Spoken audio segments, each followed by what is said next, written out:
विधानसभा पोकरण की जनता का भी बहुत बहुत धन्यवाद करता हूं हृदय से कि आपने एक लोकतंत्र की इस वेदी में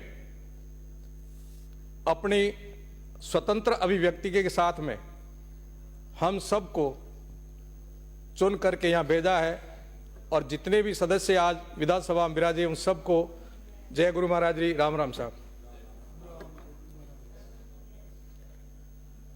चूंकि मेरा प्रथम बार यहाँ आना हुआ और पोकरण विधानसभा का मैं धन्यवाद देना चाहता हूँ कि 2023 के चुनाव में मैं आप सबसे समर्थन मांगूंगा कि राजस्थान का सर्वाधिक मतदान करके रिकॉर्ड बनाया पोकरण की जनता का, उनको भी धन्यवाद दिया जाए आपके द्वारा। 88% के लगभग पोकरण की जनता ने मतदान करके प्रजातंत्र को जीवित रख करके परिवार तंत्र को तोड़ने का एक संकल्प लिया, वो दिखाया। इसलिए पोकरण की जनता को बहुत बहुत धन्यवाद। आपको अवगत कराऊं, पोकरण विधानसभा कोई छोटी मोटी विधानसभा नहीं है। लगभग 300 किलोमीटर के आसपास उसकी लंबाई है और संपूर्ण विधानसभा पूरी ग्रामीण क्षेत्र में रहती है। कोई बड़ा कस्बा नहीं है।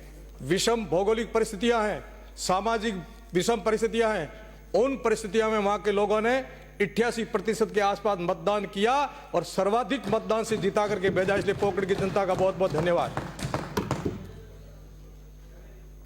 मैं आप सबको पुनः एक शब्द के साथ में मेरी बात की अभिव्यक्ति करूंगा कि हम सब ने यहां आकर के शपथ ली और जब पहली बार हम लोग यहां आए तो ऐसा लगा हमारे विद्यार्थी काल का वो पुनः काल प्रारंभ हो गया।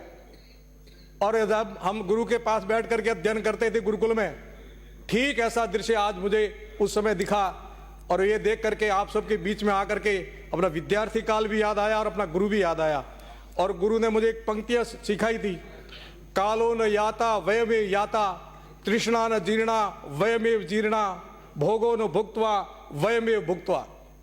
हम सब ने शपथ ली, उस दिन हमारा कार्यकाल प्रारंभ हो गया था और वो कार्यकाल एक एक क्षण एक एक मिनट, जिस दिन हमने शपथ ली उस दिन अपने ऊपर किसी का अपना स्वयं का कोई अधिकार नहीं, जनता का हमारी एक एक श्वास पर अधिकार है और जनता का और राष्ट्र का हमारे ऊपर अधिकार है। उस कर्ज को चुकाने के लिए हमने शपथ ली है कि हम अपने कर्तव्य का निर्वहन करेंगे। सज्जनों, सभापति महोदय, मान्यवर जी, कर्तव्य को अंग्रेजी में ड्यूटी कहेंगे, कर्तव्य को उर्दू में फर्ज कहेंगे, जिम्मेदारी कहेंगे और शास्त्रों और संतों की भाषा में उसको धर्म कहेंगे। और जो धर्म कर्तव्य ड्यूटी नहीं निभाता है अधार्मिक और पापी कहलाता है और वो काल चक्कर के साथ में चलता है। समय किसी की प्रतीक्षा नहीं करता है, समय निरंतर चलता है। उसका नाम है चरैवेति। चरैवेति जो चलता रहता है वो संसार है और वो समय है। समय के साथ हम भी चले जाएंगे, पद भी चला जाएगा, जगह भी छूटेगी, परंतु कुछ चीजें ऐसी रहेगी जो चिर स्थायी स्मृतियों में साथ में रहेगी। वर्तमान काल में किया हुआ काम भविष्य में कुछ न कुछ याद करने लायक कुछ छोड़ के जाएगा।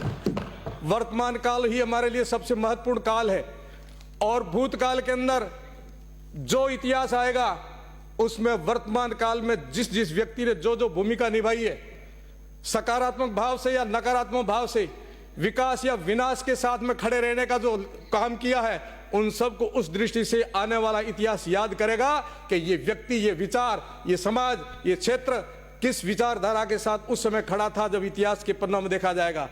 मुझे सौभाग्य मिला है कि अभी अभी 22 तारीख के अंदर जो अयोध्या के अंदर भगवान राम की एक प्रतिष्ठा का भव्य मेला महोत्सव हम सब ने मनाया और उस दिन मुझे गौरव हुआ, गर्व हुआ कि ये भगवाधारी सन्यासी के रूप में और पूरे प्रदेश और देश और दुनिया में जो भगवामय भारत हुआ था उसके लिए हम सब लोग अभिनंदन करते हैं और नरेंद्र मोदी जी को और इस स्वर्णिम काल में